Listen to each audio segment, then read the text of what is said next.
This is the Benchwarmers Trivia Podcast. We have assembled the world's finest sports and trivia dorks to prove once and for all that we are just as bad at this as we were at sports. Welcome to the Benchwarmers Trivia Podcast. My name is Dan, and I am the Benchwarmer Emeritus. I'm the only Benchwarmer that's actually going to be on the show today, and I'm really not even one anymore. But, hi, how are you? We're doing something that we do every year around this time. We're having what we're calling Dan's Fireside game, and I've brought my friends who have been with me all the way through these Fireside games in the past. I would like to introduce you to you. Right now, we have Gary Middleton. Gary, how are you? I'm good. Thanks for having me back. I was just roasting a couple of marshmallows in our fireside here and looking forward to some good questions. Yeah, thank you for coming out to my house to do this. I didn't even know I had a fireplace until Matt told me about it. So you can build anything if you need to. Yeah. I've also got Graig Zethner with me. How you doing, Greg? Doing okay, Dan. Doing okay. Getting over a little cold right now. Yeah.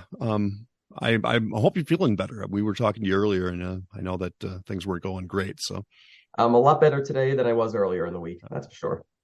Good. I've also got Scotty B from the WV, which is what it says on his name thing right here. Scott Barber, how you doing? Doing great, Dan. Thanks for having me on again. And the Gary's marshmallows perfection. Just got to say. Right. I mean, but why didn't anybody bring chocolate bars? I did. They're out in the car. I'll go out and get them while you're asking the first question. All right. Sounds good. So, like I said, a few years ago, we started doing this little game to fill in the gap between the Christmas and New Year time, to give the Benchwarmers a little bit of a break, to not have to record every week. Give us a little break during that time. So it's kind of become a thing now. This is the third annual Fireside game, and if you haven't listened to these in the past, it's really casual. What we're going to do, we're just going to go around asking questions. We've each written 5 questions, and there is no format to this whatsoever. You just wrote 5 questions. That's where we're at this time. We're just going to go around. We'll do one at a time in a circle. We'll start with we'll go with Gary, Greg, Scott, and then myself. We'll just do that. That's how it is on my screen right now. So if we're ready, Gary, we're going to start with you. All right. Sounds good. Well, I was going to load you up with a bunch of curling questions, but I knew that I did some curling last year, so I'm going to skip curling, which is too bad because it's my new passion. But what I did find is I'm a big fan of Olympics and Olympic mascots.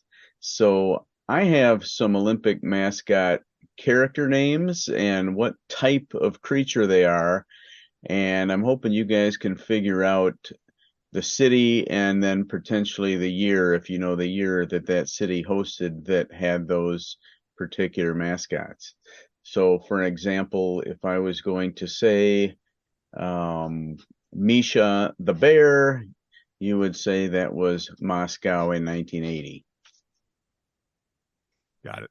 And I don't know how many of these you'd like me to do. Just let me know, and let's start out with one for you. There are 3 characters for this particular Olympics. There is a hare, a polar bear, and a leopard, and their names are hare, polar bear, and leopard. Very cleverly.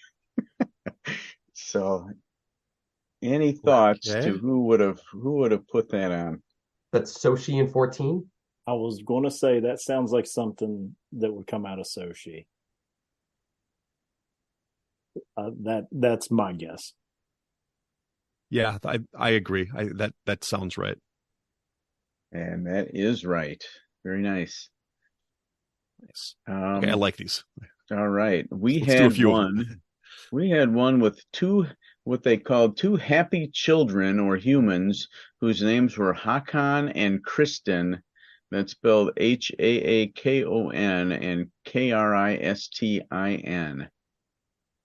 It was the first of any that had actual humans as the mascots. I know this one right off the top. That to me, with the double A like that leads me to think that that's something Scandinavian.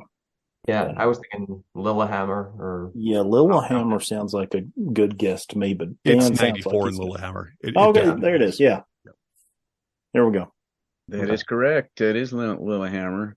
I visited Lillehammer in the summer of 93. Oh, that's so not many people can say that. Nice. So what about powder, coal, and copper, who are a snowshoe hare, a coyote, and a black bear? Canadian, maybe? Yeah, I was thinking that, or maybe even Salt Lake City, but it could be Vancouver or Calgary. What do you think, Dan? Are these all winter? I mean, smells like this one. This one definitely has a winter feel to it. Yeah.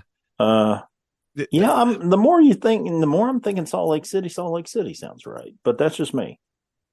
What are the names again? Yeah. Powder, coal, and copper. So the mining aspect could be Salt Lake City also. Yeah.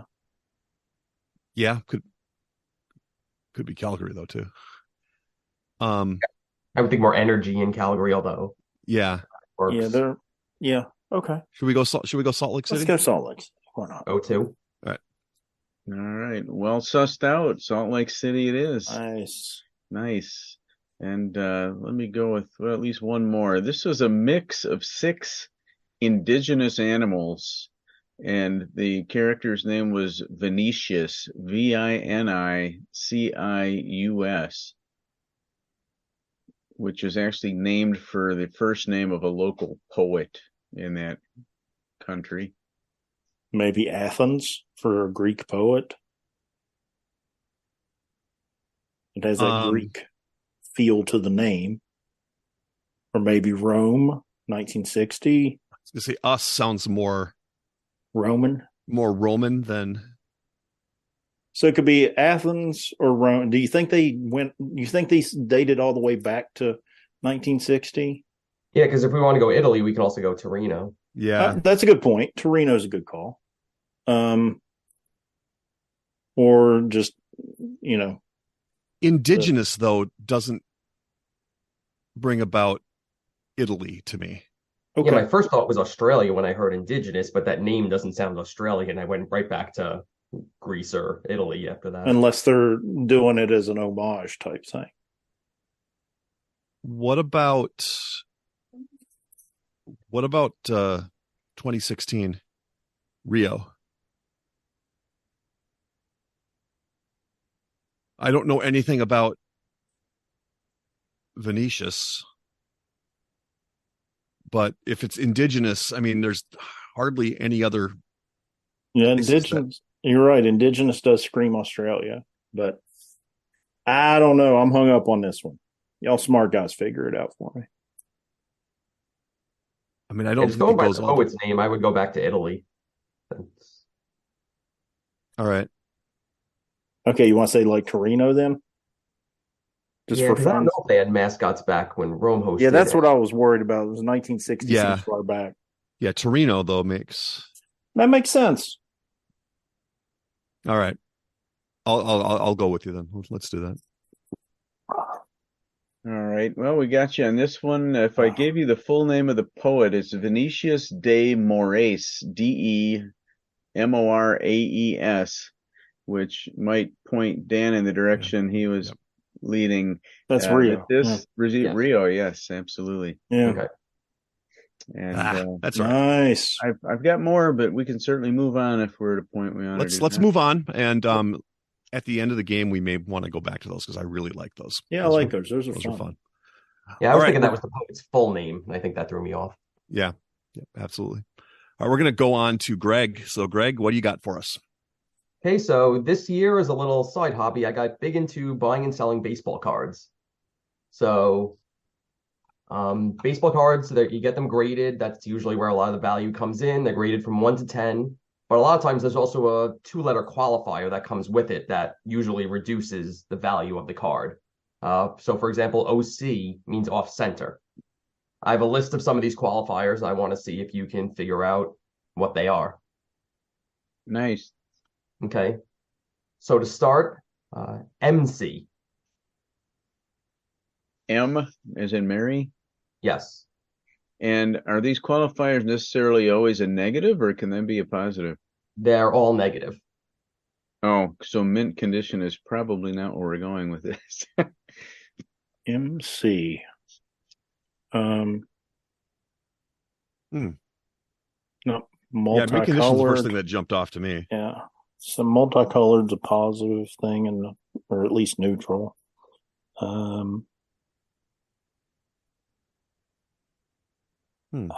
Something maybe about the corners, like a Mangled. something like that. Mangled. Yeah, sometimes something's That got doesn't sound good. something's clipped with the corners or something like that, like a bent corner or I don't know. I think it's going to be something to do with the corners, but I don't know what the M word is. I mean, what could be wrong other than creased, bent, crushed a little, rounded, I guess. I mean, what else could be an issue with crease is another issue if it's like a bend in it. I don't think that's going to do it though, because like OC was off center, right? So it's going to be the way that it's delivered from the company. Maybe not. I'm sure that they have. I'm sure that they have ratings based on the condition of the card.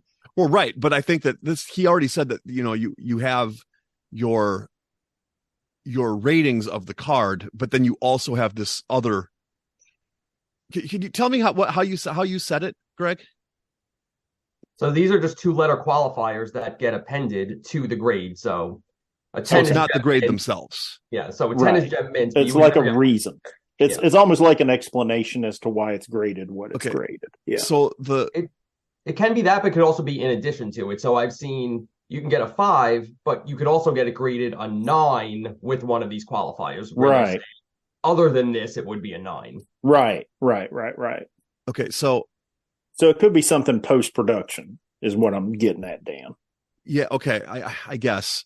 I'm just trying to think of the things that could qualify for things like this. Like he said off center. Missing something?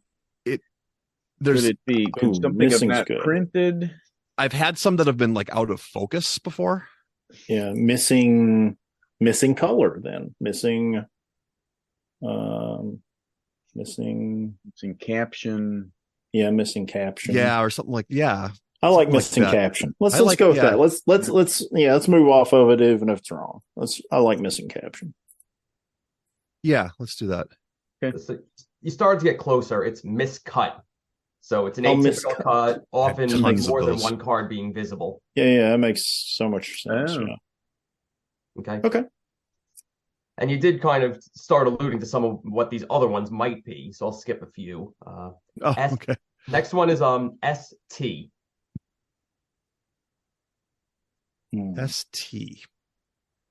ST. What could that be?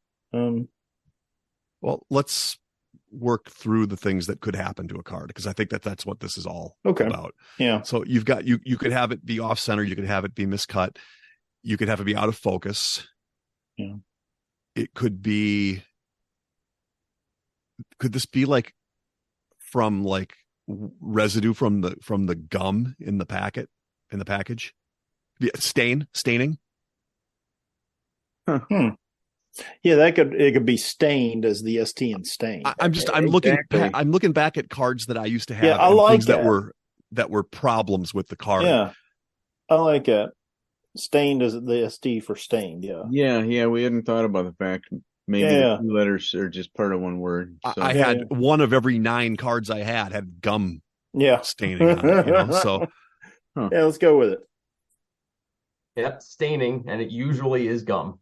Good job, Dan. Way to suss that out, man. Wow. It's I have OF, which was out of focus. You guys kind of discussed that a bit already. What about PD? I mean, that I don't know what it would mean, but that could be the whole thing where something's missing. Or package damaged or yeah. But that would be like a whole pack. That would be the whole pack, though. Yeah. Yeah. I mean, because you said something about like missing information or something like that. Is that what we missing? What did you say? Missing content? Did you say missing? When we were talking about the first one about the MC. Yeah, missing. It's miscut, right? Yeah, it was missing. We went missing caption. Yeah. PD or distribute poor. Is that possible? Something doesn't sound precise enough. Yeah, I'm not. Print, I'm trying to think of anything else that would be print damaged or print something double. Print double, like a double. Yeah, like a double image, like a double image shadow or something in the printing. Yeah, or like it gets stamped twice, and it's just that double print on the front. Yeah, I don't know. I don't have anything better, but that's let's go with that just to say something. Better if the letters are reversed, but printed double. Yeah. So I think you might have just gotten a little too specific. It's just a print defect. Oh, okay. Print defect. There you go. Okay. And maybe one more, and this one's pretty difficult, so if you don't get it right away, just to let you know, this one is not something from the factory. It's maybe something that happened to it after someone owned it. It's AA. AA. This is bad, you said? These are all bad. Okay. I was going to say autograph authentication. Hey, now we're back to the stained, creased. Yeah.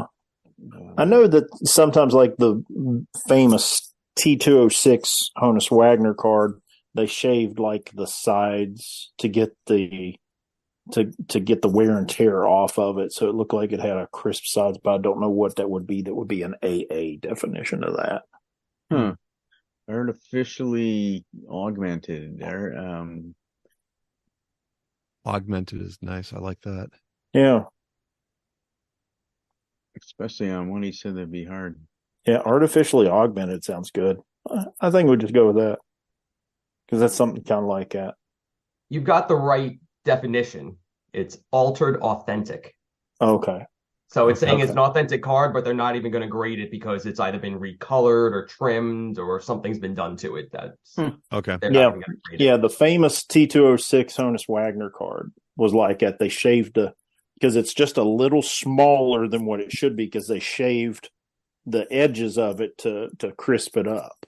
Melt them down and make new cards. Yeah. There we go. Coins. All right, I like those. Those are good. Yeah, that's fun. All right. Scott, what you got for us? Well, in previous years, what we've done is we just said, okay, pick 5 questions that are in your wheelhouse of interest, and we'll kind of go with that. And I don't have any lists, unfortunately.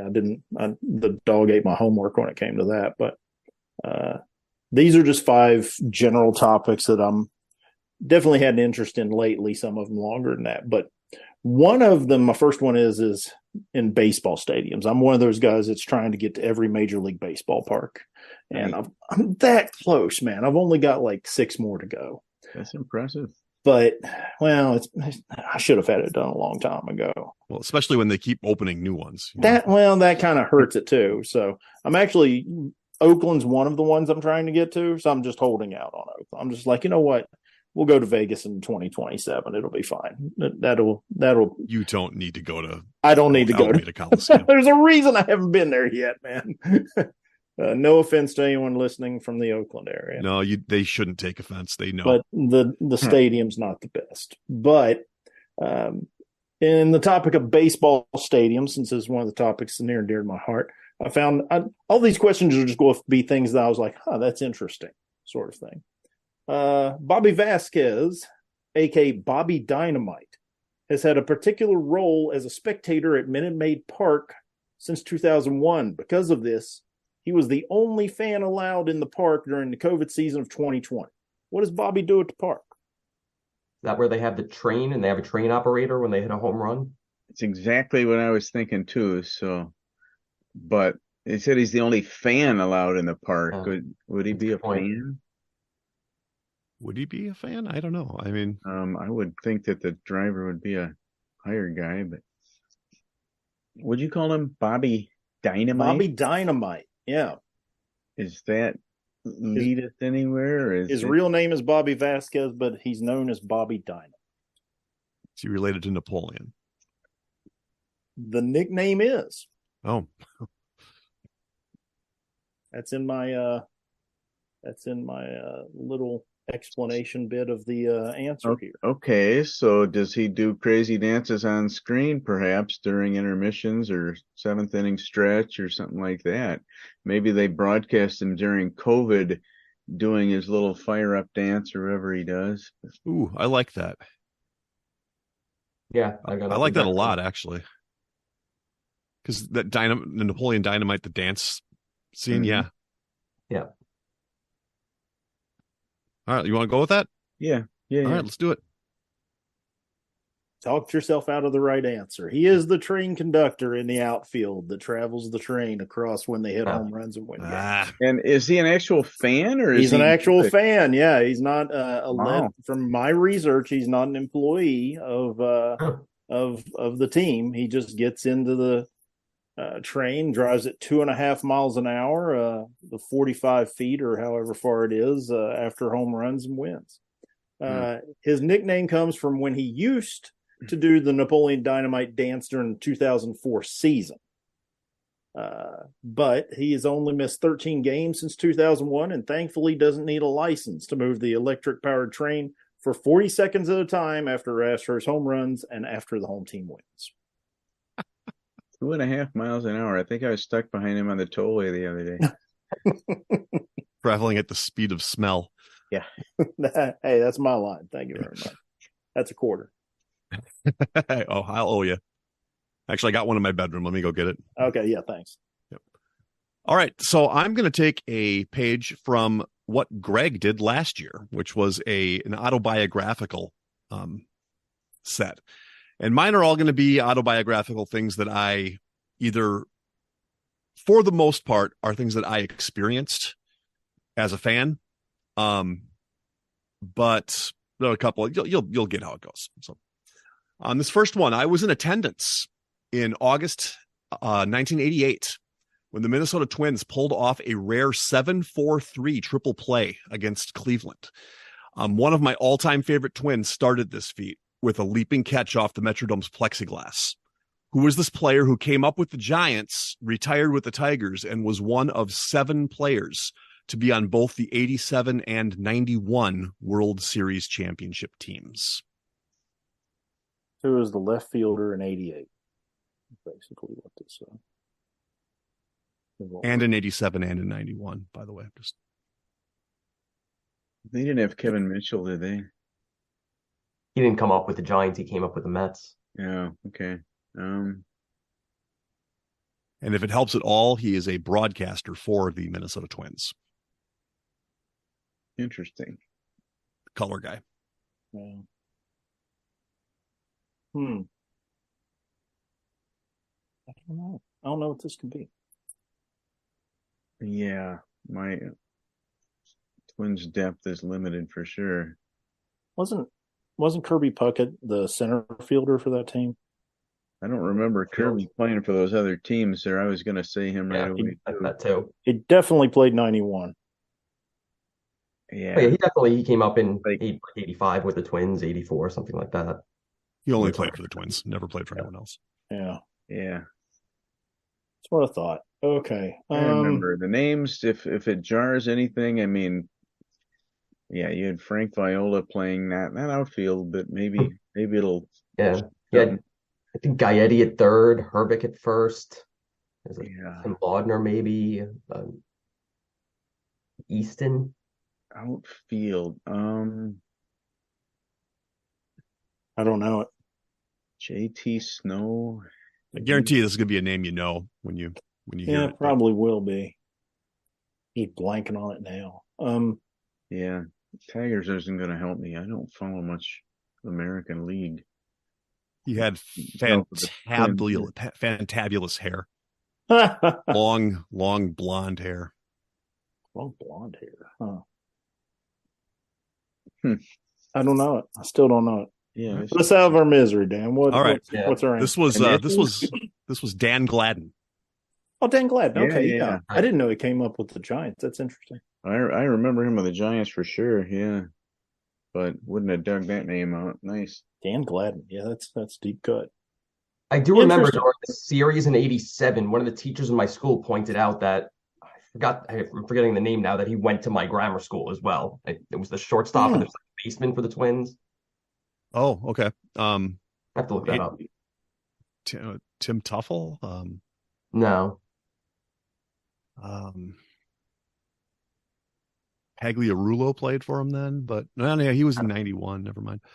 All right. Anyway, we'll while you think of that, we'll go to Gary for the next set.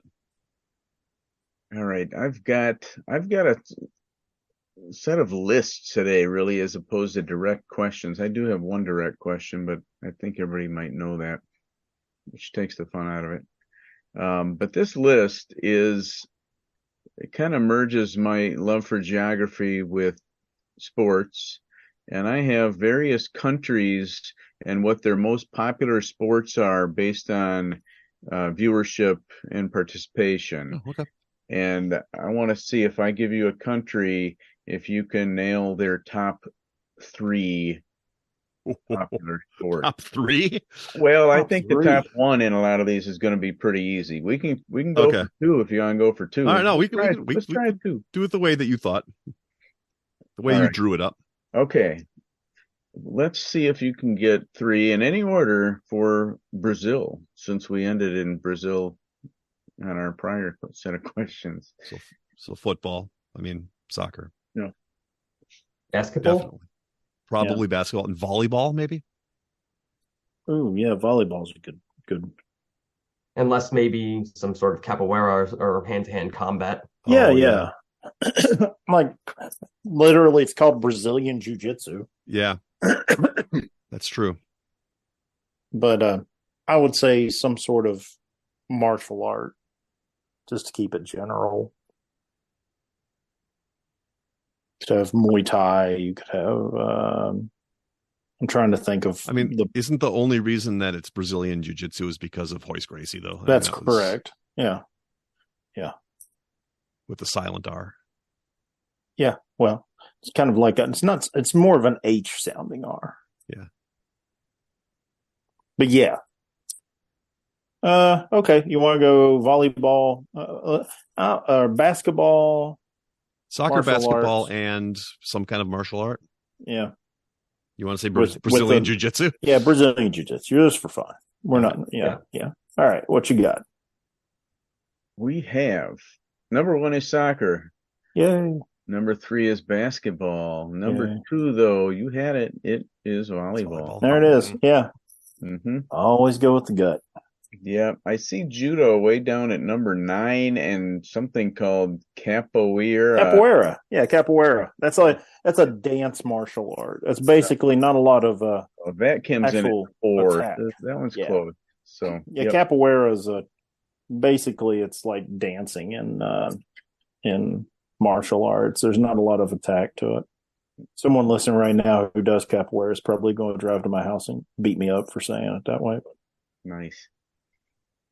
All right, let's move over to Europe and see how you do with Germany.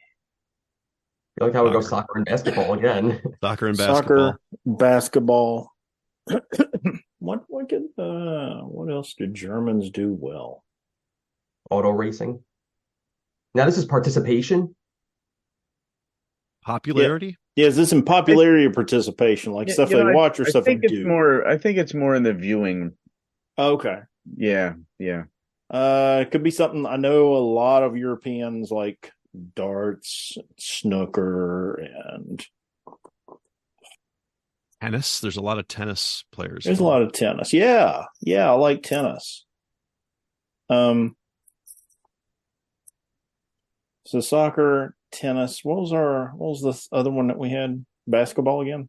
Yeah. I mean, the basketball, soccer and basketball are both in the Bundesliga. Okay. I really like tennis as an answer, but I could be talked out of it. You don't like F1 racing? Yeah, you're right. I guess Schumacher. Is Schumacher German? I don't know if Schumacher's even German. So. It would make sense if he is descent. If he is German, that makes sense that they'd like it because he's quite good. And Vettel also. Okay. Talk me out of it. I like it. Let's go with basketball, kickball, and auto racing. Yeah. All right. Let's go with that. What was the number 2 you said? I'm sorry. What was the middle thing again? Soccer. Yeah, kickball. Basketball, soccer, and auto racing. So number 1 is soccer. Number 2, not mentioned, is golf. Oh.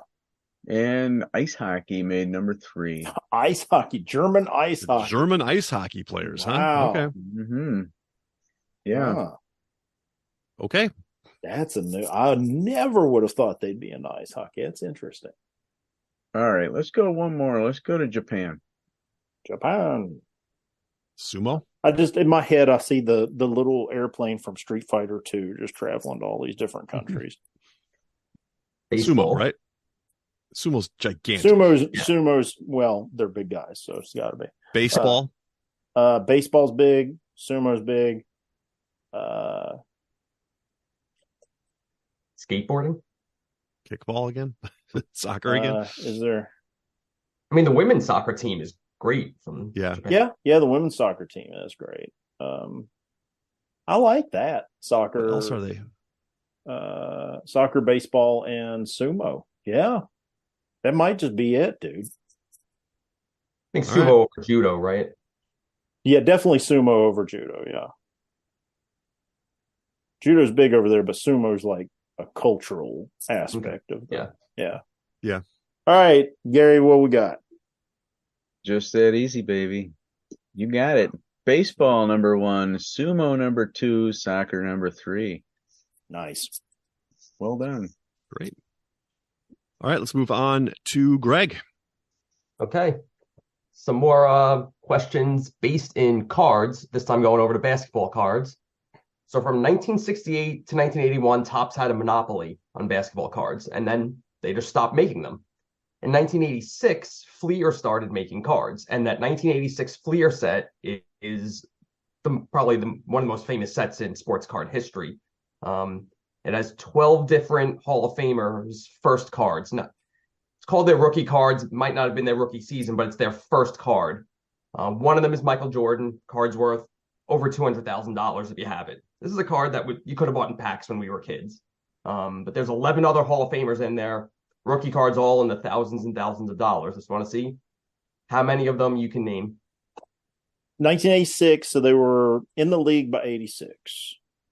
So, okay. Patrick Ewing. That was going to be one of my top draft picks.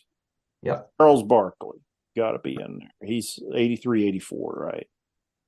How about Clyde Drexler? Clyde Drexler was around then, too. Yep. Let's go. Was Malone in the league by then? I bet he was. Pippen wasn't. I thought he was like an 87 guy. I don't know if Malone was or not either. Let me keep digging. Okay. So if about their first card, you could go with somebody older, right? Yeah, that's right. It's got to be. Well, they've been in the league by Jordan's got to be one of them. Well, he already said Jordan. Oh, you did? Jordan okay, I'm sorry. I missed that. I'm sorry. That was the default. Yeah. How about Magic or Bird? Magic and Bird. Yeah, those are the obvious ones. Yeah. No, they were both in the 81 top set. Oh, okay. So it's okay. Oh. So there's that separation there. So, yeah. I thought you meant their first card by Fleer. Got So it. basically, 82 to 86, they came to the league. Yes. Okay. Now, somewhere in that range is Isaiah Thomas. Yep. Yeah. And Yeah. Olajuwon. Did we say Olajuwon already? We did not, but I No. like that. That is one. What about James Worthy? Might be a little. Noor. No, Worthy was on the 83 Yeah, you're right. NCAA championship team. Oh, Worthy is one. Okay. wow. About Dominique Wilkins. That is the second most expensive card in that set. There Wow. you go. Nice. How many we got, Greg? I don't know for certain, but I'm just trying to keep track of my list here. See you missing 1, 2, 3, at least 3. Okay, so we're missing 3. Okay. So Tell me. 82 to 86. Who's our 82 to 86 guys that made the Hall of Fame? Wouldn't be Chris Mullen, would it? Chris Mullen be one of those? He's a Hall of Famer. Wow. He is one of them, I 1986. bet Jack Sikma's too old, right? Yeah. Yeah, that's too bad. Uwe Blom's not going to make it, but I'd love it if he was there. How about Clyde Drexler? Set I him. think we already named. Did we say that? Okay. I'm sorry. Um, I must have missed. Okay. Let's see. Robinson was 1990. We got any other Celtic? I mean, like Kevin McHale. that's who I was trying to come up with there. I couldn't. What think about of- Kevin McHale? No Kevin No. McHale. Okay. No, he was earlier than that. He was earlier than 80. I thought he was okay. Feels like Dream Team names. Who are we missing? Well, I went through pretty much all the Dream Teamers, Yeah. and they're either named or later. Like David Robinson was like a 1990 guy. So how about John Stockton? Is he too? That's what I was saying. Was Stockton and Malone are the two that I can't quite parse in my head. Who I else wanna was say big those are right like around then? Late 80s guys. 86. But the X-Man, he's not a Hall of Famer. Never mind.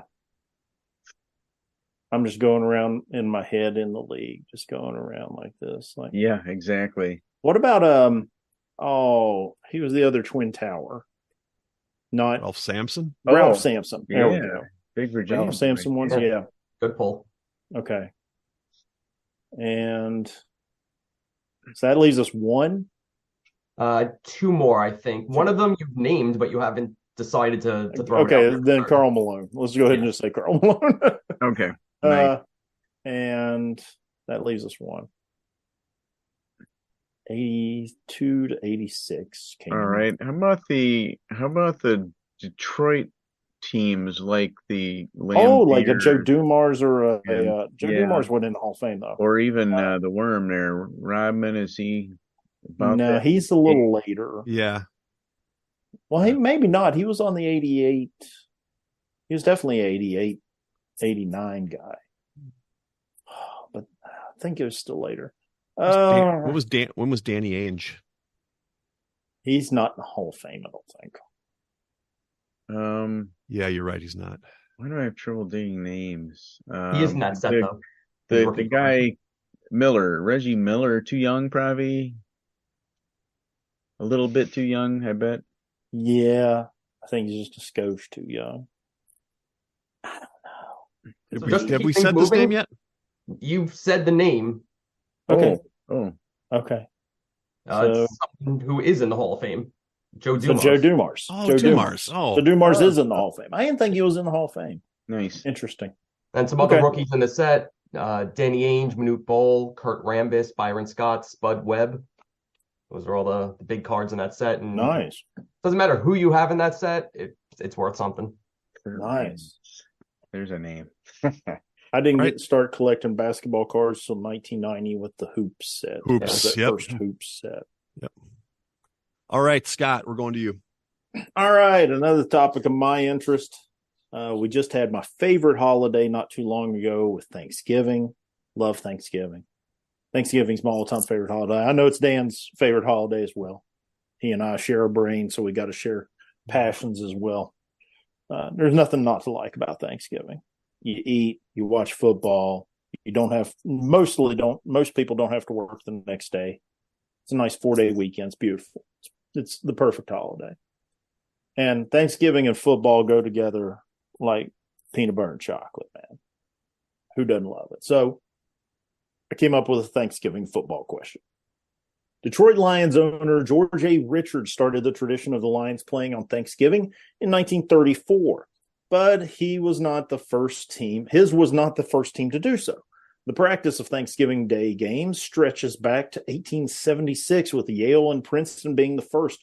However, his ownership of what other type of business set his efforts apart from the others and likely helped grow the game to become the one as we know it today? So George A. Richards owned what other type of business? I've heard this before.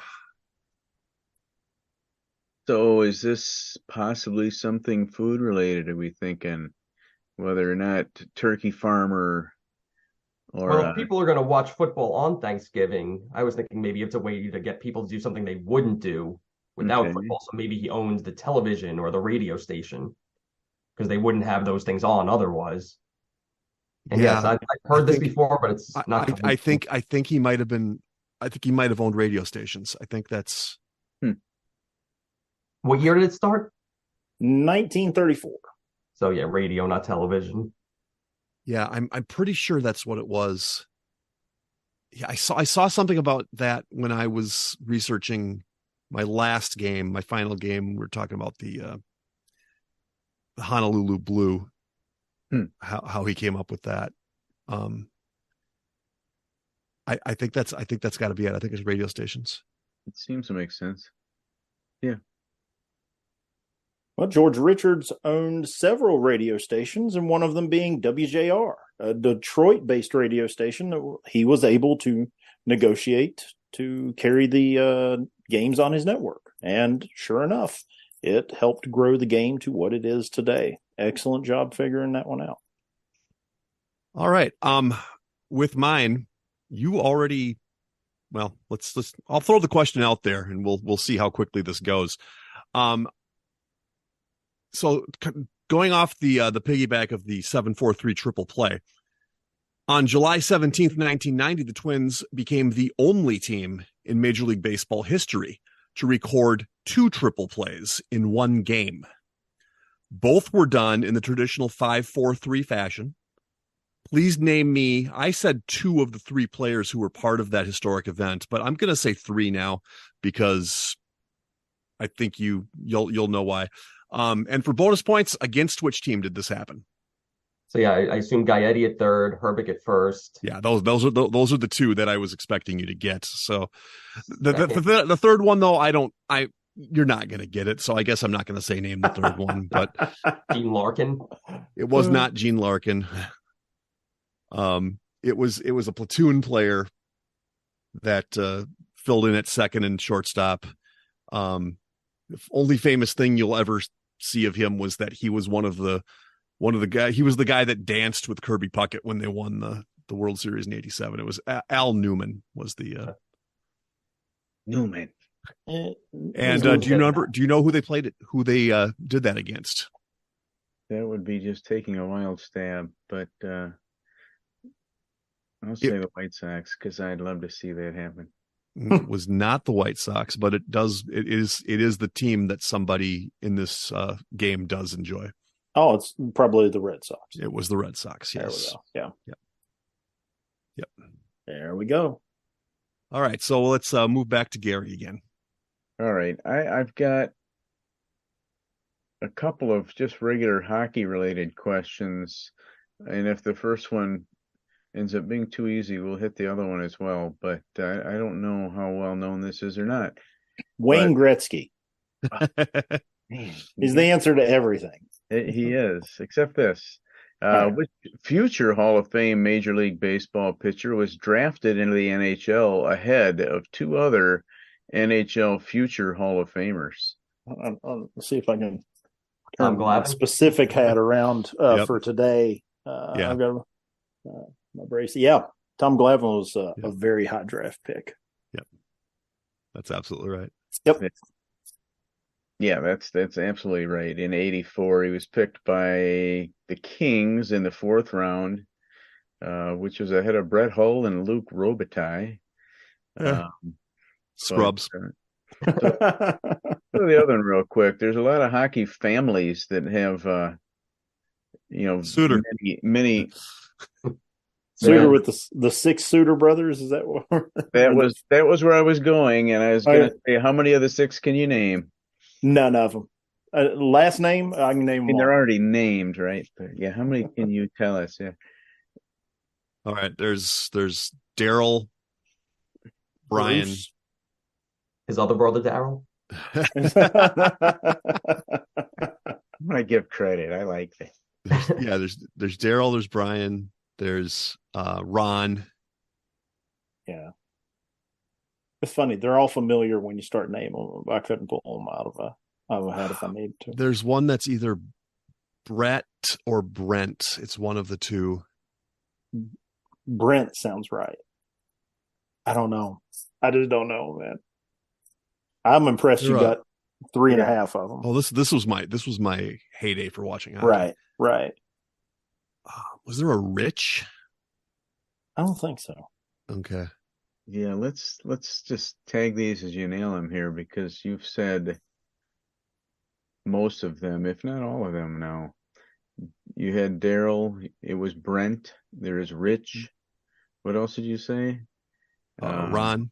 Ron is right. Yes. Brian. Brian sure. is right. So I don't have any others. There's one more I don't know who it is. Little Bobby. The final one is Dwayne. I never would have got that. Wow, good job, Dan. Can't say I've ever heard of Dwayne Suter. Good job. Yeah. Huh. So yeah, that was good. Nice. All right, back to Greg. Okay, going to stick with the Hall of Fame question here, going to baseball. There are 5 Hall of Famers who spent at least 22 years in the league and played for just one team. Can you name them? Ernie 22 Banks. years. Or 22 seasons in the league. Okay. Ernie Banks, right? 22 or more, are you saying? Yeah. Not Ernie Banks. No. You said 22 seasons or more? Yes. What year did Jeter retire? We said Puckett already. Was he 22 years? No. I don't think he was 22 years. He had a relatively short career. When did Jeter retire? Is that 98?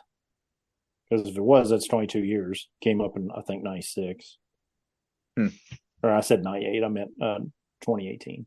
Well, he went into the Hall 3, 4, 5 years ago, so it was before. Yeah, you're right. Okay. Yeah, and he's not one of them. There's going to be some Yankees on there. They're just. You know who's not on this list? Newman. Yeah. Al Newman. I was going to say Ricky Henderson. Is Al Newman's middle name like Edward or something? Because if it's Alfred E. Newman, I'm just going. I don't think so.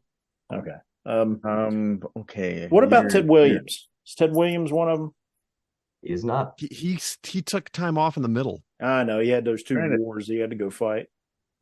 How about like a Maury Wills, somebody like that? Was he? I don't know how long somebody like that played.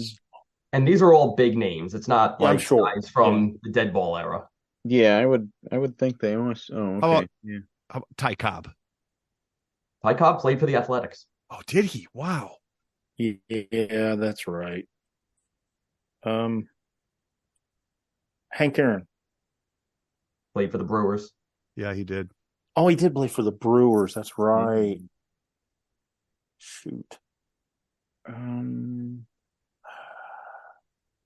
you want, I could start giving you teams.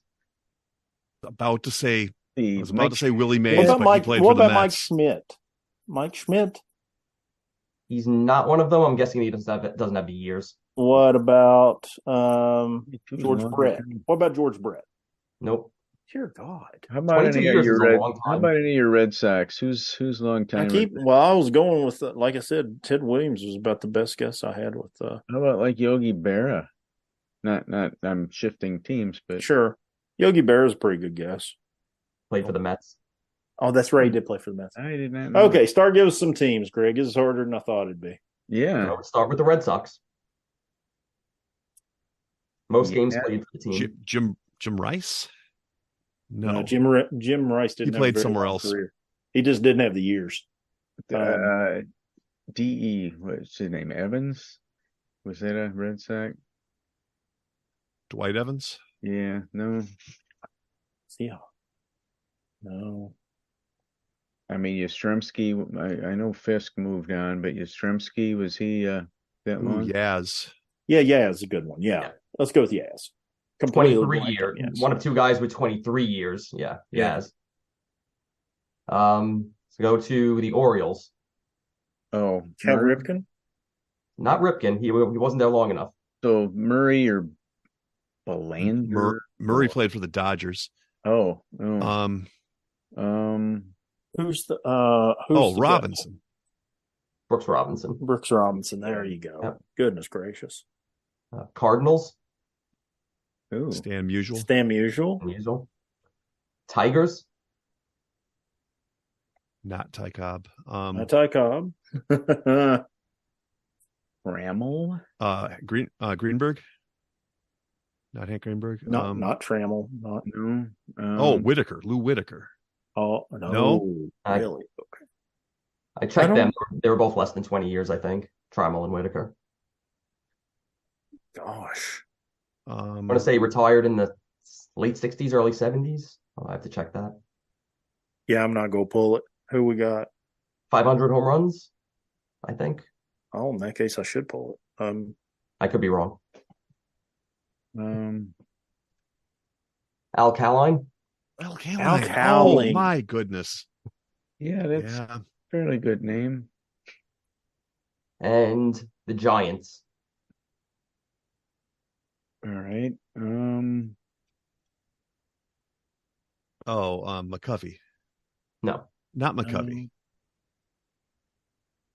Went into the Hall in 47. The oldest player on the list. Oh. In that case, yeah, I'm never going to get it. That helps. That rules out a lot of names I was thinking. Giants. Huh. Giants. Oh, Mel Ott. Mel Ott is correct. Good job. I blank on some of those old guys' names. I just do. Mel Ott. And Kaline was 399 home runs. We're just double checking. Still strong. All right, we're moving back to you, Scott. Okay. Now, this is going to be a subject that maybe only Dan and I, since again we share a brain, have any interest in, but this was an interesting piece of trivia, if nothing else. And if anybody knows me, they know that I really like championship belts.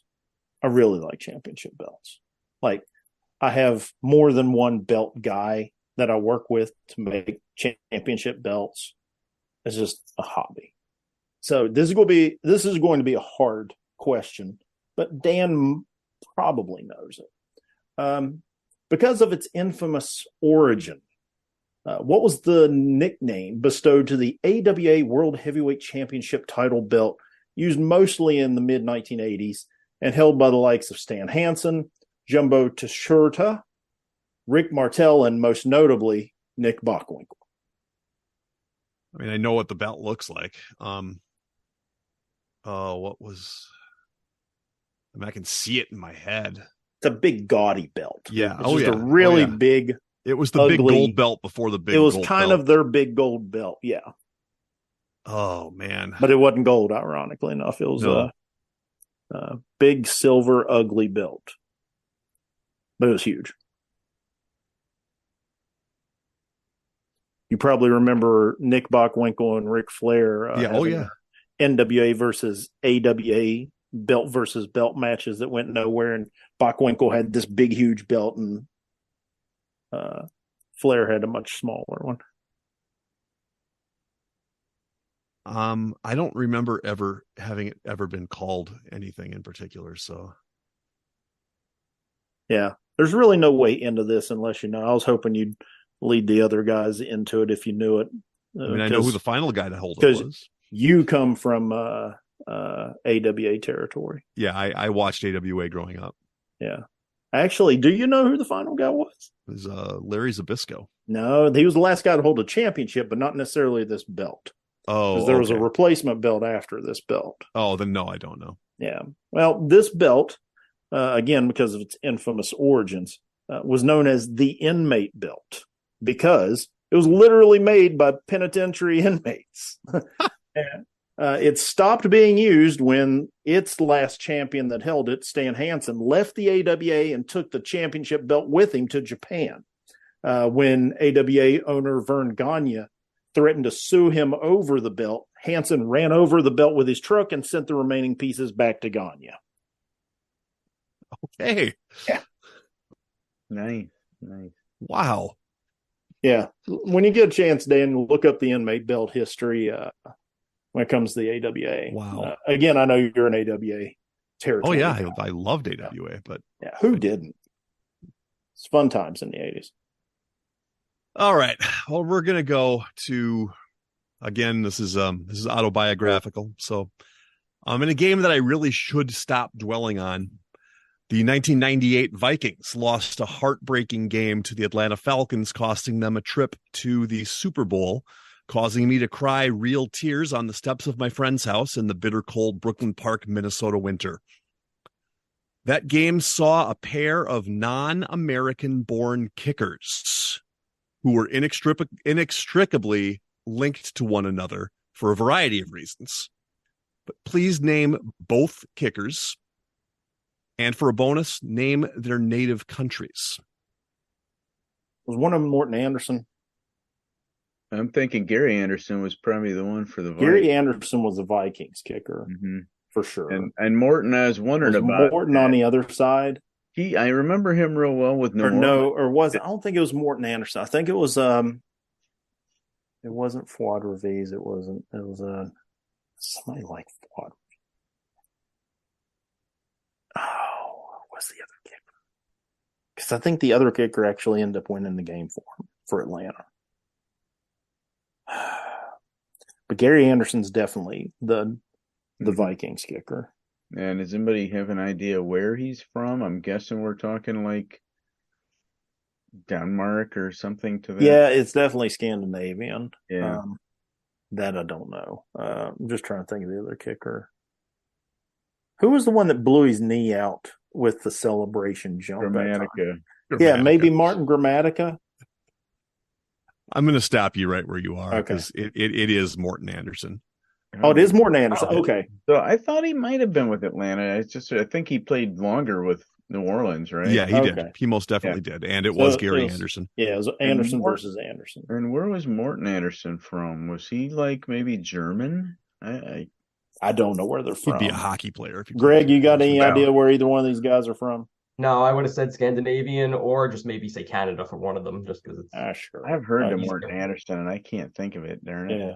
All right. Where are they from, Dan? Well, Morton Anderson is from Denmark. All right. Gary Anderson, however, is South African. Oh, interesting. That makes perfect sense. Yeah. Okay. They have a lot of Garys there. Gary player. Yeah. It's funny. Do have a lot of Garys. Yeah. All right. Moving on to back to Gary again. Yeah, back to Gary. The non-South African Gary that we have on the show. Exactly. So one of my other big loves in sports is team nicknames. So I've got a list of the most common used NCAA sports nicknames, all divisions, not just Div 1. And this is stripping off any kind of qualifiers, like Devils. If it's, Blue Devils would be the answer, right? So see if you can get the top, let's say 5, because I think a few of them end up being kind of easy. And so you want the most named schools? The most commonly named Okay. Nicknames, stripping off any qualifiers. Sure. So Tigers. Tigers has got to be one, and Bulldogs has got to be one. I think Eagles is the biggest one. Yeah, that sounds good too. Yeah, because there's Golden Eagles and there's yeah. Okay, so you want to say Tigers, Eagles, Bulldogs is one because there's Georgia, there's Mississippi State just in the SEC. There's a bunch of Bulldogs ones. Yeah. What are we stripping away the Wild from the Wildcats? So we're just not. cats? We're not. Okay. No. Okay. And actually, there's 6 teams because there's a tie for 5th, so you've got a bonus chance of getting something. Okay, so we want to lock in Eagles and Tigers for sure. And I think Bulldogs too. Bulldogs is a good guess too. So that leaves us with 2 to 3 left. I think Wildcats is also one. Yeah, because you got Kansas. Is Kansas State? They're Wildcats. Yeah. How many are we doing? Trying to get the top 5. Trying to get top 5, but 6. 5th. Yeah, 5th So has a tie. tie. I'm going to take either of those, but if you want to go for both, feel free. I like the 5 we have then. How about like Aggies? Because there are so many A&Ms out Oh, there. that's a great guess. Yeah, there's a ton of Aggies out there. Yeah. How about Bears? Yeah, you've got your Golden Bears. You've got your Black Bears. All right, what are we locking in with for sure? Tigers, right? Yeah. Bulldogs, Eagles. Yeah. I like Aggies, man. There's a lot of Aggies out there. What do we think about Wildcats? Yeah, I could go Wildcats. Sure. So beyond Arizona and Kansas, what else is there? Kentucky. Yeah. I mean, this is all the way through NCAA too. What about any general birds other than eagles, like cardinals or Hawks? Ooh, probably a lot of hawks out there. I know Cardinals Miami's the Red Hawks. Jayhawks.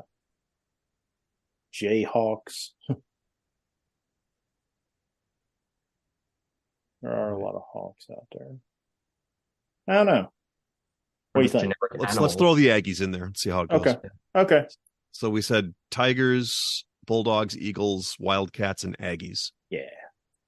Which 2 did we miss, Gary? Well, let me tell you. The number 1 name on the list at 118 schools throughout NCAA is Eagles. You're correct. Go Eagles. Most popular. Tigers, you said, is number 3 at 72. Okay. Bulldogs is number 5, tied at 58 with a team that was not, or a name that was not mentioned. There's not going to be 58 Aggies. And Aggies did not make the list. If you look at Div 1, Aggies did finish 9th with 5 teams, but they are not on the top even 12. And you had Wildcats, which comes in at 10th place on the all-time list, 7th place if we were talking Div 1, so not top 5 either way. Okay. And did you lock in with anything else, or was that it? I think that was it, yeah. Because Hawks was a good one. Hawks was number 2, 106. Oh, there you go. A lot of Hawks, the Fighting Hawks of North Dakota also. And number 4 is, we're going to go full circle back to Thanksgiving games. It is the Lions. Oh. There are a lot of Lions, yeah. Yeah. Okay. Cowboys. Cowboys? Not bad. Not bad, though. All right, we'll go back to Greg. Okay, so sticking with players who played 22 years, my namesake, Graig Nettles. I guess maybe a lot of listeners might not know that my name is spelled Graig after Graig Nettles. He played for 6 different teams in his career. Simple. I'm just going to ask if you can name them. Well, Probably not. I remember him as a Yankee. Yeah, Yankees. Yeah, for he's sure. definitely Yankee. Why do I want to say San Diego? Yep, San Diego. Yeah, Yep. yeah. He played for the Dodgers, I think, right? He did not. He did not. Graig Nettles. It feels like Tigers keep coming up, and I don't know anything about the Tigers. How do you feel about Tigers? AC, I'm trying to think of where I can picture him. Yeah, I'm so completely out on this question. This is will be y'all clearing. He came up with the Twins. Seattle. He came up with the Twins. Seattle? Yeah. There you go. Jeez. Can't see. So Twins, Yankees, Padres, not Dodgers. How is Seattle? Why does it feel like maybe? No, he didn't play for Seattle. You ever have any? He had a stop off between Minnesota and New York. And then he held on. He's one of those guys that held on too long and played for like 2 or 3 different teams at the end of his career. What about the Reds or somebody like that? You got the Reds, you got the Braves, you got the Cardinals, you got the Astros, you got. He was basically an American League guy until the end of his career, I think. So, yeah, I don't know. Cleveland, KC. Cleveland sounds right, Cleveland, actually. Yeah, sure. Yeah. He spent 3 years in Minnesota, 3 years in Cleveland, 10 years in New York, 3 years in San Diego, and then 1 year each in 2 other cities. Oh, I don't know if I'm going to come up with it. Are they year. National League or American League or both? National. Let's go Braves and Cardinals. So you got one of them, Braves. All right. And his last card was with Montreal. There's a tough. That's where I don't have that card to show you. Show up. That's cool. So I love that's a good. Yeah, good. That's a fun question. All right, Scott, to you. All right. Well, we're doing championship belts. That leads me right. It's a cheat, but I don't care. I'm going to go straight into wrestling because anybody knows me knows I'm a professional wrestling fan. And this might be too easy for Dan. I'll stay out of it. Stay out of it till the very end. Well, it'll be impossible for me. So Matt Doherty, when did you walk into my house? He's been hanging out for a good bit. Yeah, he's been hanging out for at least 10 minutes. Yeah. He went to my Been grandparents. here for a few minutes, but I ain't gonna be any help with wrestling. I mean, unless we're talking about, the Silver Dome, Super WrestleMania 3. I might know a little bit about that. Superdome, you mean? Yeah, I said the Silver Dome. Wasn't that the Silver Dome? That's what at a more recent WrestleMania, Hulk Hogan was at the Superdome and called it the Silver Dome. Is what Dan's referring to. Yeah. I see. All right, That's how much I know about it. Yeah. All right, let's hear your question. All right. John Cena may be a 16-time WWE World Champion, but he is somehow not a Grand Slam champion because of his never winning what WWE Championship? ERA, stolen bases? No. So I haven't watched wrestling since the 80s, but what is the Grand Slam? Is it? I'd imagine that's so the regular championship, the intercontinental championship. Then there's the 2 tag team ones, regular and intercontinental. Okay. There's no intercontinental tag teams. There's just the World Tag Team Championships, and then the other ones considered now like the U.S. title is the. So there's like a world title, an international world title, and a U.S. title, intercontinental, U.S. and tag team. That's like your Grand Slam. And who's the subject again? I'm sorry, John Cena. John Cena. Yeah. And sometimes they also consider like the now defunct European title is one of those for Grand Slam. It was whatever the other secondary title, mid card title. They should include the Royal Rumble too. They should include the Royal Rumble. Didn't they used to include like those weird ones where they would basically like everyone would be bloodied, and what are those like the hardcore called? titles? Yeah. I don't think those go toward like your Grand Slams though. I know the answer. If I had to guess, I would say the Intercontinental. Well, I don't know. Did he ever do tag team? I have no idea if he did a tag team stuff. I think you're right, Matt. You think it's Intercontinental? It's the Intercontinental. Well, because he certainly would have had U.S. because he's like, Mr. USA. He was a tag team champion with The Miz at one point. The Who? No, not with the Miz. Not with the Miz. Wasn't he with The Miz? He has 2 runs with it. But you've got the answer right. It is the Intercontinental title. Matter of I fact, sworn he was with The Miz. I don't think he's even had an Intercontinental Championship match, like a truly sanctioned match for the Intercontinental title. It's just a weird fluke that he never had an Intercontinental title opportunity. He's had 13 WWE championships, 3 World Heavyweight championships. Combined, that's your 16 world titles. 5 U.S. titles, 2 tag team championships, 1 with Batista, 1 with Shawn Michaels, a 2012 Money in the Bank win, 2 Royal Rumbles, and 10 Slammies, but never an Intercontinental champion. But does he have a Benji? Does not. No, not yet. He might get one if we ever do it. Benches One of these days. All right. I'm going to go to this next one here. In late August of 2004, I attended a rather nondescript preseason Vikings game against the San Francisco 49ers that really shouldn't be all that memorable, except that a former Minnesota Gophers athlete was suited up, competing for a spot on the team, wearing number 69. His career in the NFL fizzled out after that game, but he did rise to the very top of 2 other sports during his remarkable career. Who is this All-American athlete who never stepped foot on the football field again during his career? I've got it. You guys can talk it out if you want. I know who it is too. You have anything, Gary? No, I need to hear some of that question again. I can tell you the sports. The sports will probably give it away, but he was a All-American Gopher athlete, Minnesota Gophers athlete.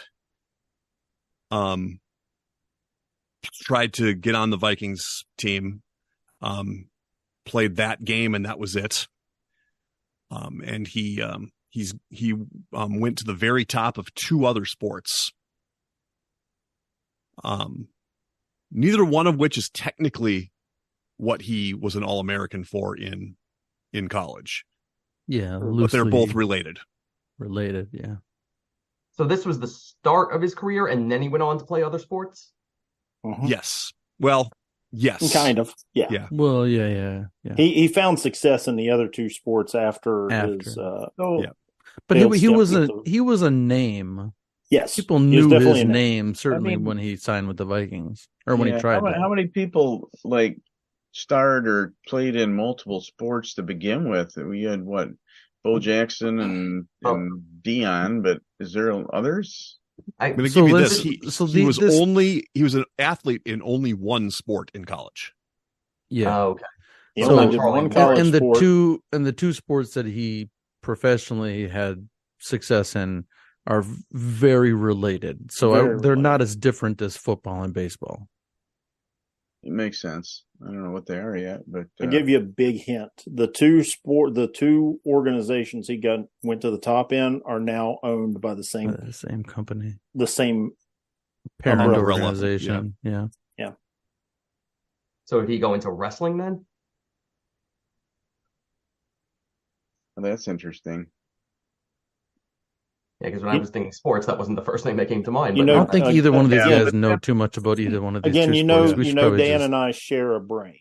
Yeah. So yeah, that would explain why it's sports that somebody made that they didn't necessarily play in school either. I don't know a lot about Gophers or who was Gophers other than Middlestat, and it's not him. All right. Well, yeah, we'll give you it's the UFC and WWE are the 2. Makes sense.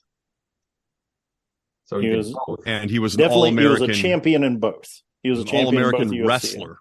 Yeah, and a national champion. Yeah, and a national champion. Did he ever lose? I don't think he ever lost. I don't think so. I think he actually won 2 He's one of those ones that. But I don't think that there's going to be another. It is Brock Lesnar. Yep. It is Brock Lesnar. Yep. Yeah, so I couldn't tell you where he went to school, but I know he's like the one guy who has all these different titles and different things. Yep. Number 69 on the Minnesota Vikings in the preseason. Yeah. Yep. That's interesting. As a matter of fact, just about a couple WrestleManias ago, the two people that were fighting in the main event had both played for the Minnesota Vikings. And the other one being Roman Reigns. It was Roman Reigns and I don't know. Yeah, and Brock Lesnar. Yeah, Roman Reigns also was a preseason cut of the Vikings. Yeah. All right, we're on the last time through. We're going back to Gary. Ooh, fire's starting to die out. We're going to have to. We're getting to the embers now. Yep. All right. This one I feared was going to be a little too tough, but we're going to give it a try anyway. Oh, we got Matt here now. We'll be fine. Right. Yeah, there's a lot of college football rivalry games out there. I'm going to give you the name of the trophy and one team, and you see if you can figure out who the other team is. Love these. Yes, I like this one too. So, all right. To start, let's say who plays the Golden Boot? Arkansas plays who for the Golden Boot? Is that Missouri? In Missouri, the boot. So Arkansas is not an original SEC team. No, or is it because it's like LSU, or because Louisiana's shaped like a boot? Oh, and they fit inside. Oh my gosh, that's a good brilliant. one. Yeah, LSU. That is brilliant. Yeah, I bet you if that's it, that's. If not, it should be. Gary? Yeah, that's it. That's all right. Yeah. All right. Yeah. Good one, Scott. Let's try the Battle of I-75 Trophy. Pretty powerful name. Bowling Green is playing who for the Battle of I-75 Trophy? So I'm thinking geography could get you there. Maybe I'm thinking okay. Dayton? No, Bowling Green's Kentucky, and that's going to no. Bowling Green's Ohio. Yeah. Oh, it is. You're right. Sorry. An I-75 goes directly Goes from Detroit down through Toledo. Yeah. Down Toledo's like a good. It could be Toledo too. Toledo's a good one. Yeah. Bowling Green and Toledo. It's but I think Dayton does too though. Dayton's on the east side of the state, isn't it? Akron's more on 77. Yeah. Akron is on 77 for sure. I like. Yeah. Let's go Toledo. Yeah, I like Toledo better actually. Answer. Yeah, Bowling Green, Toledo. All right. They play Glass City, which is Toledo. Hey, all right. Shout out to technically shout out Phil Sanford. Should be a part of Michigan. Just FYI, I'm going to continue the war of Toledo. War. So still to this day, I'm carrying that torch. And the Upper Peninsula should belong to Wisconsin. Wisconsin, exactly. Sons of guns, they stole our Upper Peninsula. All right, let's try I don't know if I'm saying it right. Cuter Trophy, Kuter Trophy is Air Force versus someone. Who? So probably another academy, right? No, the academies have the Commanders. They got the Commander-in-Chief trophy, but it's all three. It's like who has the best record of all three. Agreed, but they don't have a. I wouldn't think that Air Force would have a specific one against Navy. It's not Army. I would know. I think I would know. It's probably going to be a WAC team. I think that's probably right. So they're out of Colorado State. They're out of Colorado, right? So Colorado State or Colorado. Well, probably not Colorado because they probably wouldn't play Colorado regularly. I don't think they play Colorado. Colorado State is in the WAC, right? Let's go Colorado are anymore. Are they in the Mountain West now, or what? Well, who knows anymore? Yeah, who knows anymore? Yes. My wife is yelling that my mom is a WAC from the living room, so she's also had a couple beverages. So, I don't know. You want to go? Let's just say Colorado State. It's probably I would say Colorado State. Yep. Engage. So. Yeah, not Colorado State. It is west. It is way west. Oh, It is Hawaii. Oh, Yeah, I found that an interesting I wonder what matchup anyway. I wonder what the I had story that. is there. Huh. I mean, That's they interesting. were. I mean, they're in the WAC. I mean, Yeah, I guess. Okay. So one more interesting one. This is the Yeah. Tiger Rag. LSU plays in another one, but this time they play against who? Tiger Rag, like RAGE. RAG. Tiger That Rag. might be Sounds like that a might be Scott Missouri Joplin. because they're also Tigers. That'll be a newer one, though, right? Because True. how often did they play each other before they were both in the SEC? True. What's some other Hmm. Tigers? Tiger Rag. That sounds like mean, jazz. and then there's Auburn. Auburn, but Okay, we could go Auburn. That's a classic SEC thing. Let me give you a clue. It's not another Tiger. Okay. oh, So Okay, so LSU. Rag. So it's something got to be do. something. It's got to be something in Louisiana. Then It's is got to it be something Tulane? bluesy. Yeah. Is it Tulane? Oh, Tulane's a good answer. Let's go Oh, Tulane. yeah. Do they still have a football team? They probably I mean, wouldn't play each other very often, but Right. I mean, and it's got to be. If it's not another Tiger, then it's nothing. If it's not like someone. But what that's do you think in Louisiana? What do you think the Rag means? well, Something that's to do with like a blues thing. That's got to be a jazz. I mean, a jazz sure. thing. Yeah, A jazz Okay, thing, not a that blues makes thing. sense. Yeah. Grambling? Oh, Grambling? Grambling. But they How I never don't think often they played Grambling's play in each ever other. football? playing LSU though. No. Are they? Yeah. I Yeah. Louisiana Lafayette, Louisiana Monroe. Southwest Louisiana State. Yeah. I don't know. Pick one. Tulane. Let's go with If we're going to Tulane. stay within the state, I'd say Yeah, Tulane. Tulane. It is the Green Wave. Oh, nice. Ah. Tulane. Very Good nice. call, guys. Whoever came up with that one. Yeah, Dan. good. All right, we're to Greg's final question. Okay, gonna stick with Graig Nettles here. I know wins above replacement isn't the ideal statistic, but it's a decent summary of someone's career, and his kind of shows that he should be at least in the talk for the Hall of Fame. His career WAR on both Baseball Reference and Fangraphs is higher than a lot of Hall of Famers. Ernie Banks, Alomar, Willie Stargell, Dave Winfield, a lot more old-timey guys. In fact, there are only 8 players eligible for the Hall of Fame who have wins above replacement above him on either service and who aren't in. 3 of them are old-time players, so I won't ask you to name them, but I want to see how many of the guys you can name who are eligible for the Hall and have a higher wins above replacement than Graig Nettles and who aren't in and who aren't connected to PEDs and aren't Pete Rose. Is one of them Dale Murphy? It is not. Damn it. Is one of them Andre Jones? It is not. He is, I believe this is his first year he's going to be eligible, isn't it? Oh, yeah, okay. I hate that Dale Murphy's not on there because that kills that puts a bullet in my Dale Murphy argument of Dan, what's that Toronto pitcher that I always Do they have that stat for pitchers too? The wins above. Yes. Yes. They do. What, Who's Dave Steve? Steve, yeah, Dave Steve. It is not Dave Steve. Dave how about Steve how about we get some teams? Can we get some teams? Or is that going to be a giveaway? or at least give us like a lot of these guys played for a lot of different teams. So I'll give you the first guy who's well up on the list isn't in because of PEDs, but he's in because a lot of people don't like him, or he's not in the Hall. Kurt Schilling. Yes. Okay. Yeah.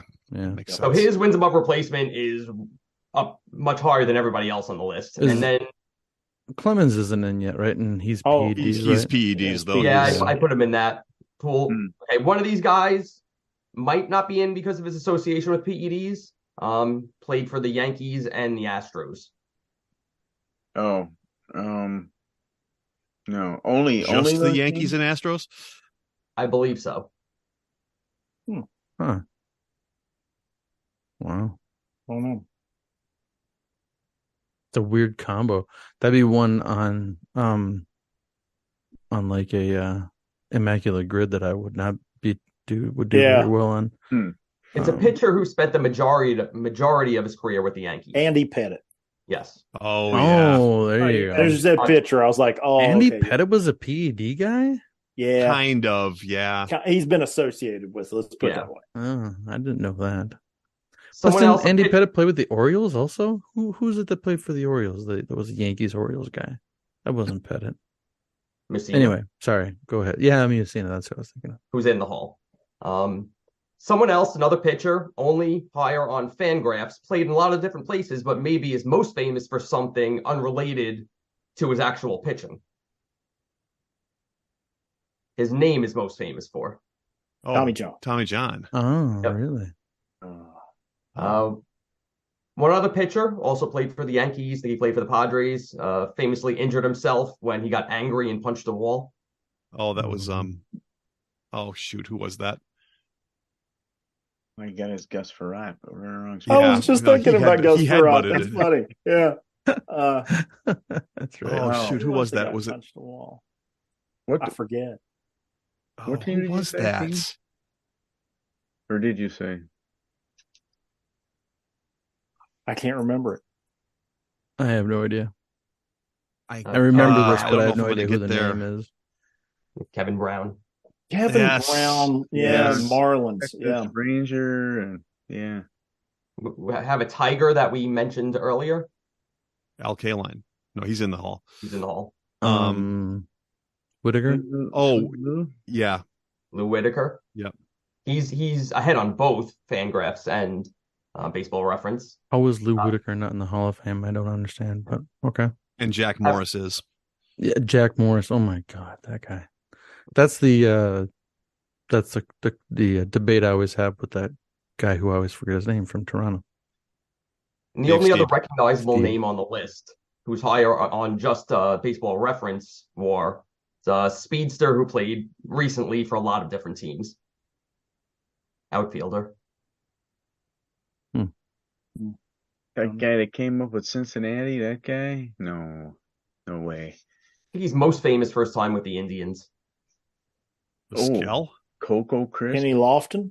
Ooh, Kenny Lofton. yeah, Oh. absolutely. The minute you said it, yep. And then the other three guys who are higher on one of the services, Jim McCormick, Bill Dalen, and Bobby Grich. Whoa. Wow. Yeah. Bobby Grich. We know Bobby Grich. Yeah. And then other than that, there's about 100 Hall of Famers below Greg Nettles in career, wins above replacement. A lot of third basemen in there and a lot of big names all across the field. Bobby Grich was a home run leader. In the year that was it 81? They have five ways. When four guys won it because they all tied for it. Yeah, because it was the strike sorting season. Yep. I think they had it all tied for with 21 or something like that. Yep, Tony Armas was one of them. All right, Scott. All right. Well, this is the time for your obligatory West Virginia sports question. And I'm going to throw this back to another gimmick I do on another podcast and ask a question that was either difficult or missed by someone earlier on another podcast. With a career lasting from 1999 to 2002, who's the all-time rushing leader for West Virginia University? Didn't we call you about this? Yes. Like 11 o'clock at night. Yeah, this is the one y'all called me about. I want to know if you remembered it. Oh my gosh. I'm never gonna get this person's name. It's Avon. Avon something. Like the Avon lady, Avon calling? What are we talking Let's tell the story to Gary and Greg. So we were doing like a fast break episode or something. It was a real episode. It was a full episode. It was a real episode. No, because we were goofing around, and that's why we could call him. So it had to have been something. It wasn't a regular episode, I think. Anyway, point is that it was a question about West Virginia. And I don't even know that it had anything to do with this actual person, but we just got onto that conversation about Now, it was like the question was question. like who was number 2 or all time or whatever. No, it was this question. This was the question. Yeah. Okay. And we were like, well, you know who would know this? So then we called Scott, but it was And It we was didn't realize literally like almost- Central Time it was like around 10:15, so it was like 11:15 Eastern Time. And Scott gets a phone call from Dan. He's like, whoa, if I'm getting a phone call from Dan Lumberg at 11:15 on a Tuesday night, something's got to be wrong. That's exactly the way it went down. I looked at my phone. I was just like, what has happened to Dan? Do I need to get in a car and drive down to North Carolina right now? What's happening? And he was like, real quick, who was the all-time rushing leader for West Virginia University? And I was like, oh my, I don't know. Well, hold on. What are you asking me right now? And it turned out that you had just ran into this person or somebody. Yes, his son and my son went to the same elementary school is how it worked. Yeah, they were in the same classroom. Yeah. His first name is Avon. I can't get the last It name. is Avon. First name is Avon. It's Avon Coburn is the name. Oh, Coburn. Yeah. Wow. Okay. He ended his career in 2002 as not only the school's all-time rushing leader, but also the Big East's all-time rushing leader in rushing yards. As a matter of fact, in the top 6 of the Big East rushers of all time from 1991 to 2012, 5 of the 6 are West Virginia University players. Can you name any of the other West Virginia University players? There's names. All but one of them probably were when they ran the veer. So yeah, Steve Slayton's one. Amos Zeraway. Amos Zeraway's one. Nice. So you only have 2 left, and their names. At least one of them's a name you know. Maybelline and Clairol. When did they play? I would say this is in the late 2000s for the one you know. Pat White, quarterback. And that leaves one more name that you might not know. I don't know the other one. Last one is Noel Devine. Oh. The number 2 all-time rushing leader in Big East history went to Maryland and had a decent career in the pros in Maryland as well. Joe Smith. Nope. That's a name you definitely know. Is this other guy? Alliterative name. Ray Rice. Ray Rice. He didn't go there. Oh, geez, yeah. Ray Rice. Out of Maryland. All right. So let's my move on last quickly question from that one. Yep. My last question. This is one that I'm going to stop in the middle of the question and then feed you more information as I go until you finally figure out who it is. Did David Lux just join this meeting or? No, but I just realized how easy this one is if I give it all the information. So, yeah. All right. So early in my childcare career, I worked in a school. The borders of that school included a rather stuffy, high-class neighborhood of North Oaks, Minnesota. One of my job duties was to open the gym for the basketball practices each evening. To my great surprise, one of these residents of North Oaks, a 6'10" giant of a man, walked into my school asking for directions to the gym. I want you to tell me who this 6'10" giant of a man was. A former University of Minnesota basketball player. Wow. And I'll get more specific as we go if you want to. 6'10" Minnesota. Do we know a year time frame for when? Probably in the It would have been in the early late 90s, 2010s. early 2000s. I mean, yeah. That's when he walked into my gym. Yeah. And he was a man at this time, right? Oh yeah. Okay. Hmm. So, I mean, Kevin McHale seems obvious, but he was probably coaching at that time or something. He was with the Timberwolves as an executive.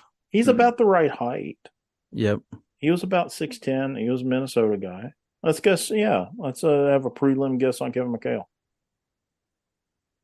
The rest of the question would say, and all-time NBA 50 years, 50 greatest players team, and future coach and general manager of the Minnesota Timberwolves. There it is. Yeah. The answer is nice work, Kevin McHale, and nice he job. is a tall gentleman. He's a very tall fella. In the 2 years that I worked for the Timberwolves, I only got yelled at by him once, which was That's good. badge of honor because he yelled at everyone. So Good. What'd you do to get yelled at by Kevin McHale?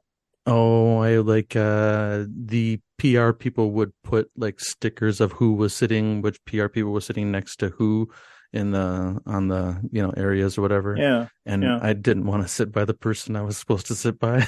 So I moved my sticker over and he yelled at me. He didn't like that. Kevin McHale, micromanager. Yeah, exactly. That's funny. Like, why? He just saw me do it because he's like, whatever. So that's funny. Nice. Well, the fire is really dying down now, and I don't want to put another log on it. So I think we're just going to call it a night after this. But I do want to thank you all for coming out tonight to have my fireside game. It's called Dan's Fireside Game. I don't know why it's called that anymore. There was never a fire in the first place, but now since it's called that, I have to have one. So I think it was a joke the first time we did it, and it just kind of caught on. So, once again, I want to thank Gary Middleton. I want to thank Graig Zethner. I want to thank Big Scotty B, Scott Barber. And I want to thank Matt for stopping by too, because, hey, Matt, how you doing? And for all of them and for me, Dan, the emeritus bench warmer, I just want to say thank you for stopping by the bench, and we will, in the future, what we're going to do, we're going to keep the bench warm, right? All right. Have a happy New Year, everybody.